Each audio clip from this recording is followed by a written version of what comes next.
Good evening, fellas. Joe Jackson here, and today I'm going to talk about the Detroit Tigers. Now, I've made all my videos about the Lions thus far, but I want to let you know I'm also a Tigers, Pistons, and Wings fan. Anyway, about the Tigers. I just received news from the Score that they are unlikely to trade Justin Verlander. Now, I love Justin Verlander about as much as any other Tigers fan could. How could you not love someone who could throw 100 miles per hour easily any night, just dominate guys on the diamond, winning MVPs, Cy Youngs all over the place, being such a great guy that he is. I've always respected him, and having a great girlfriend like Kate Upton. But no, I've enjoyed every year he's been here, and to show you just how much I love Justin, I have a poster of him back from 2011 when he won the MVP, and even a notification about his no-hitter against the Blue Jays in 2011. Certainly, that was one of my favorite memories of Justin Verlander, and always will be. I get goosebumps just thinking about it. That being said, it sounded like I was dwelling in the past, and that's kind of what this franchise is doing, and I'll explain that in a second.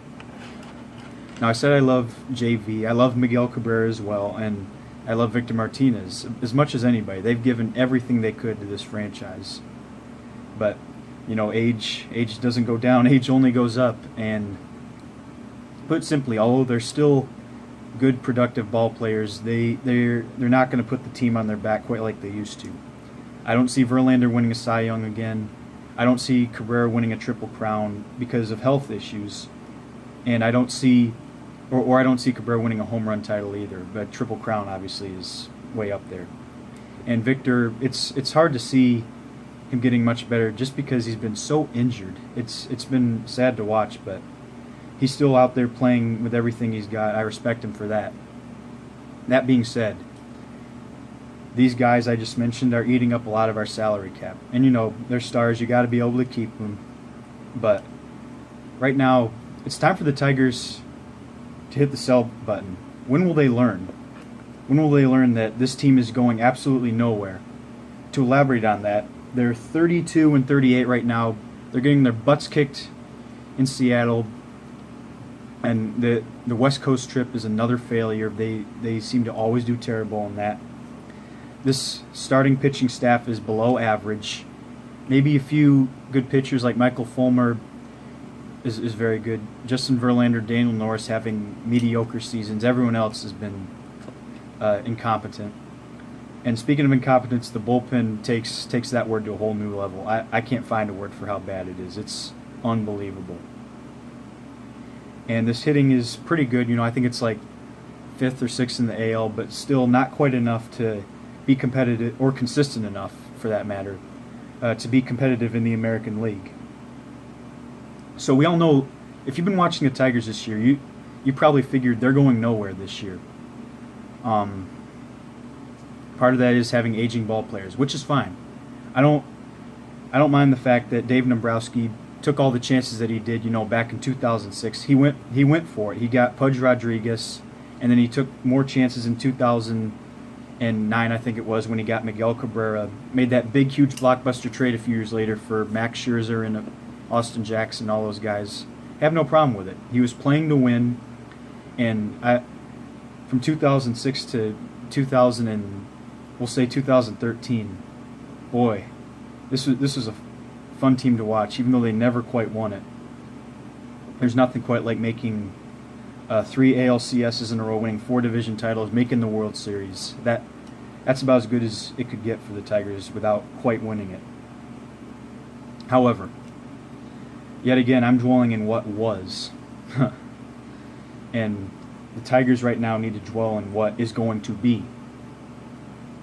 They seem to be too concerned with keeping all these ball players that quite simply aren't going to help them be competitive in the American League in the short term.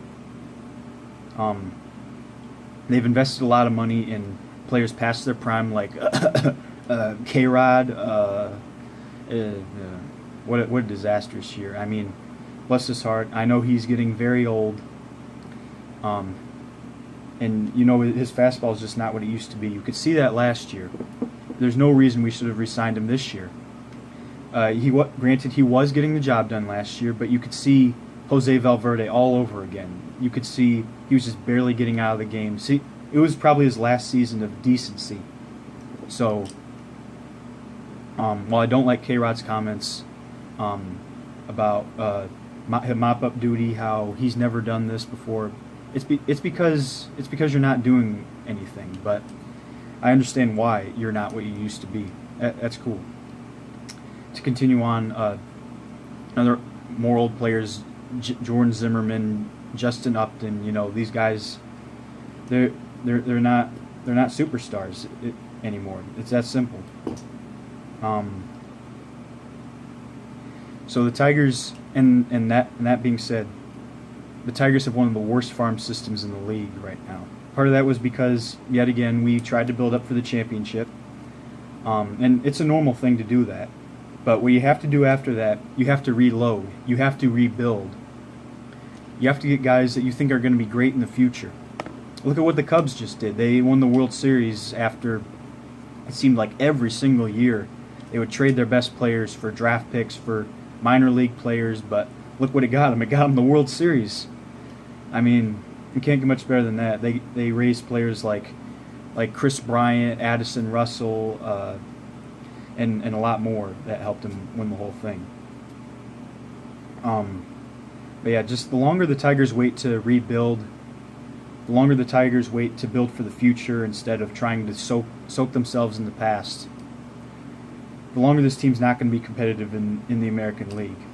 So, Alavila, if you're watching this, you need to get on this trading block right now. I know it'll cost you some money, but you have to really convince me that you're building for the future. And when I see a headline like this, it's very concerning. Just watching this Tigers team, the excitement that was there about 4 years ago, it's just gone. Like, when I turn on this team, like, it's just like they're fighting a losing battle. It's like they're trying to put a square peg in a round hole. You know it's just not going to work. They might win a few games, but half the time they don't show up on the field, and the other half of the time their bullpen blows it. Like there's not this young excitement, you know, like when we got Prince Fielder, like that sort of feeling that we're going to get the job done. I mean, the record speaks for itself, 32-38. This team is going absolutely nowhere. I mentioned all the stats, all the problems. And it would probably help if we had a better manager to manage these old guys. With this team that Brad Ausmus has had, 0 playoff wins. Despite the fact we spent so much money on superstars, he hasn't won a playoff game and only made 1 measly playoff appearance his first year, which, we got our butts swept against the Orioles, despite having Max Scherzer and Justin Verlander, and I think we had David Price that year. Yeah, that's right. Those 3 guys, and we get swept. Unbelievable. And I know managing's not easy. You know, it's hard. You're always going to make mistakes sometimes about if you left your pitcher in too long, if you're going to bring in the bullpen. I mean, I don't blame with this team. Like, you can't invest in the bullpen one bit because they're going to just blow it. Other than Alex Wilson and Justin Wilson and Shane Green are all pretty good. But what's inexcusable to me is not getting your team ready for these games. Now, Jim Leyland made mistakes like I just mentioned earlier in games, but one thing I never felt with him, I always felt like he had control of the team, number one, and number two, they were always ready to play. The Tigers would lose games, but they'd lose by blowing it or in a heartbreaking fashion. But you always felt like they were ready for the game. With Brad, it seems like every other game this team was losing by 6 or 7 runs. They look lackadaisical on the field. Just not running out balls, you know. It's kind of frustrating to watch. And to hear Mario Mpemba talk about how the team is looking tired, and then Brad Ausmus to go out there and say that his team's tired. He's not a manager. He's not a coach. I'll just put it like that. He's not a coach. He doesn't get these guys better. and it's very frustrating. The Tigers should have gotten Terry Francona when he was there. They might have a golden opportunity this offseason. They could go after Buck Showalter if the Orioles decide to part ways with him. He could build a team. They could go after Ron Gardenhire. Still doesn't have a job. I don't know how available he is, but there's other places to look. And quite simply, the numbers speak for themselves with Brad. They've given him a chance. He hasn't done the job. So Al, I don't understand your loyalty to Brad, but you need to start building for the future right now. Stop living in the past. Stop dwelling on, we want Cabrera to finish his career in a Tigers jersey. We don't want him to finish in a Tigers jersey losing 120 games. That's not fair to him. It's more fair to him, in my opinion, to go to a team that's competitive for the championship. Thank him for all he's done for Detroit. And, and then we can invest in some players that will get us there in the future. But the longer we wait, the longer, like I already said this, the longer we wait, the longer this team is going to be non-competitive. So anyway, there's my thoughts on the Tigers. I'm pretty concerned about them. It's not, you just don't get the same thrill when you turn them on anymore. I hope I'm not the only Detroit fan feeling that. Like, I'm certain I'm not. But yeah, that's my overall thoughts on this team. Feel free to leave any comments. Next video, I want to talk about, I said I wanted to do a preview of the Lions-Cardinals game, but I especially want to talk about Matthew Stafford and his contract situation, so I'll talk about that. Anyway, thank you guys for watching. Go Lions and go Tigers.